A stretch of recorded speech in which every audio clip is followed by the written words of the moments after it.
Well, here we are at the end of 2024, and I hope y'all had a Merry Christmas, and it's been a good year. And as we enter into 2025, I kind of reflect on the guns I carried in 2024. And to be quite honest, this particular year was different than many of the years of the past, because in the past, I tend to be on kind of this search for the perfect carry gun, or I'm trying different guns. And I did try some new guns this year, but as far as just what I actually carried, what I put on as I went out in the world, really just came down to two guns. And over the last decade, what I prefer has evolved into really these two guns. And I'm going to start by saying they're not new guns. Neither one of these are new guns. One of them's outdated so much they don't even make it anymore. Well, I suppose they probably don't make either one of these guns now that I think about it. I could be wrong, but I know for sure one has been discontinued many years ago. But there's definitely a pattern in why I carry these guns as well. They're tried, they're true. And they both have a particular feature on them that most modern guns just simply don't have.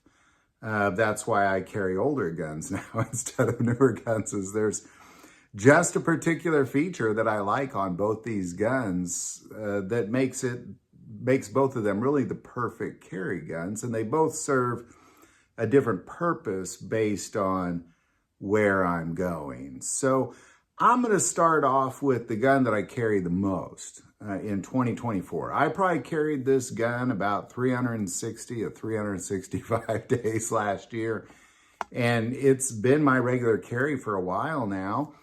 And there's many reasons why this is my carry gun. And the gun I'm talking about is the Smith & Wesson Bodyguard in 380, not the new one, but the older one.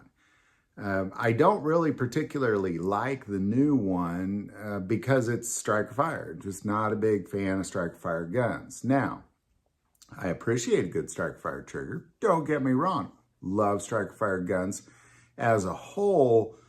But when it comes to what I carry, there's two things I want it to have. Number one, no manual safety on.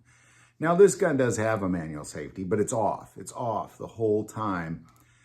And the reason is because its first trigger pull is double action only. And for that matter, every trigger pull for this gun is double action only. But those are the two features that I prefer in a carry gun. No manual safety on and first round double action pull. And both those things go together. For me, I don't want to think about having to take a manual safety off if I'm in a very big life-threatening situation. I just want to pull and squeeze that trigger, and those are the only maneuvers I want to make. But because of that, I'd like the first round to be double action. And then for this particular handgun, it's double action every single round. So this particular gun has that feature. I never put the manual safety on, and the safety is that double action pull, but it's so darn tiny. It's actually smaller than the new one. So, one, it has the advantage of being tiny. It's about the size of a deck of cards.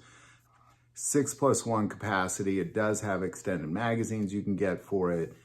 It's a single stack. It's so incredibly thin, but it's ridiculously accurate for what it is. I mean, think about this gun for a little bit.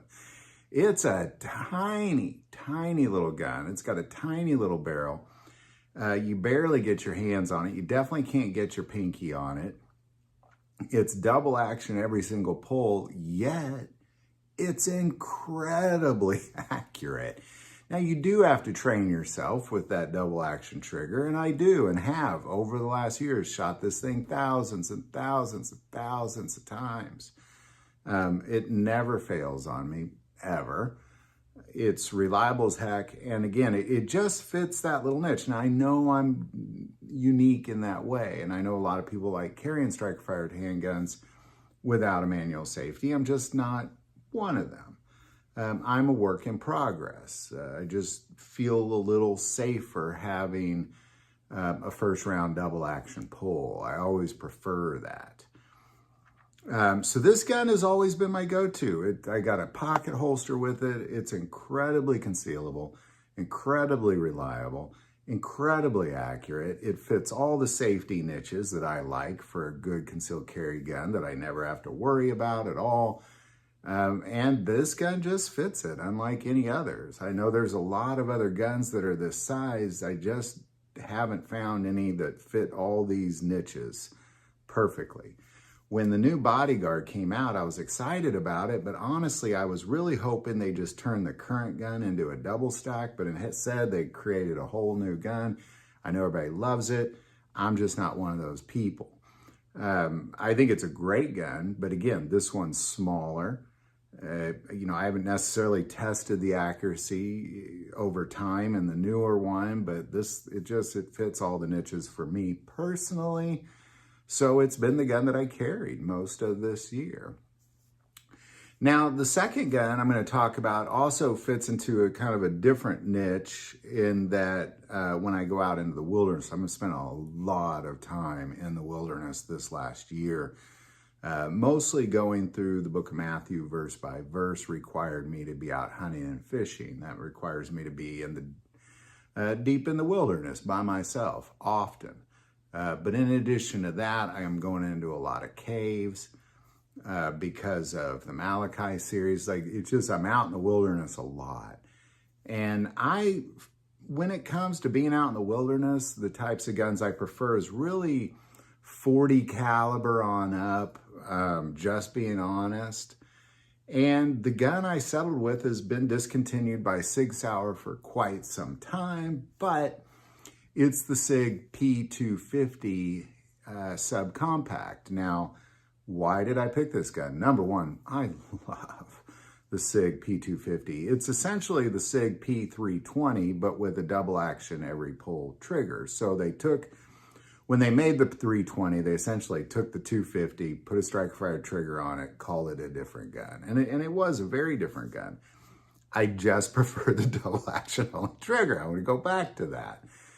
There's no manual safety. It's just double action pull every single time, kind of like a revolver, but it's a 40 caliber semi-automatic handgun. They just don't make any guns like that anymore. It's also a double stack subcompact. So I got 10+1, 40 caliber, conceals real nicely. Not necessarily am I worried about in the wilderness, but you never know. Sometimes you run into neighbors, or I've ran into poachers in the past. I've ran into, just people out fishing because I got some shoreline there. I just always prefer to be concealing, especially if I'm out on the water or out by the water, because you never know who you run into at that point. It's not a trespass when they pull up on the community water, so to say. So. But that particular gun, again, I don't trust the 320, never have, never will, ever since they had their drop issue where it'd go off if you dropped it. And then they said they fixed it. And there was at least a dozen police that this year alone, after all the fixes, this year alone, had their gun go off in their holster. And just Google lawsuits. They're everywhere. And I'm not carrying that gun, but I do like the 250 version of it. And I know a lot of people do. That's great. I'm just not one of them. I don't think I'm necessarily like this old person that just wants, I just like it the way it used to be. It's not that. I love modern technologies and firearms. It's just the trend is striker fired triggers. I'm just not in on the trend. I appreciate a good striker fired trigger. I just don't necessarily think it's best for me personally. I like a first round double action, then single after that is kind of the ideal situation. But for what I did this year, which was just going out in the world, tiny little gun the size of a deck of cards, single or double action every pull, Bodyguard 380. Love that gun. Love that gun. And then in addition to that, when I'm out in the wilderness, I have the Sig P250, double action every pull in 40 caliber, subcompact version.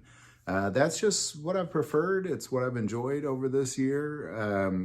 There's a lot of guns I've tried, and I don't want to say I haven't carried another gun, just not like if I carried it, it would just be for shooting only, like I'm carrying it while I'm at the range kind of thing. As far as going out in the world and thinking, what am I going to put on to protect myself and my family while I'm out in the world? These were the only two guns. The Smith & Wesson Bodyguard in .380, the old version, and the Sig P250 in .40 caliber subcompact. So there you go, man. Love to know your thoughts on any of this. Again, I hate to outdate myself because, again, I love modern technologies. I love the modern evolution of the firearm. Strike fired without safety is not for me. Any gun with a safety, not for me. You know, safety on. If I'm going to carry it, I just want to pull and shoot. And again, I love 1911. Like, oh, there's so many guns I love, and I will carry. I'm not against carrying them. But just this year, this is what I found myself carrying. By the end of the year, I thought, boy, I just carried two this year, didn't I? So there you go. Love to know your thoughts on any of this. What did you carry all year? Put that in the comments below. Do want to take a moment and say most people watch the channel, hey, they're not subscribers. Click that subscribe button. It greatly increases the algorithm and our ability to get these messages out. That link is below. But most important part of the channel, we take prayer requests. So please don't ever hesitate to send that in. Thank you for watching this episode of God, Family, and Guns. And as always, love God, love your family, and love guns.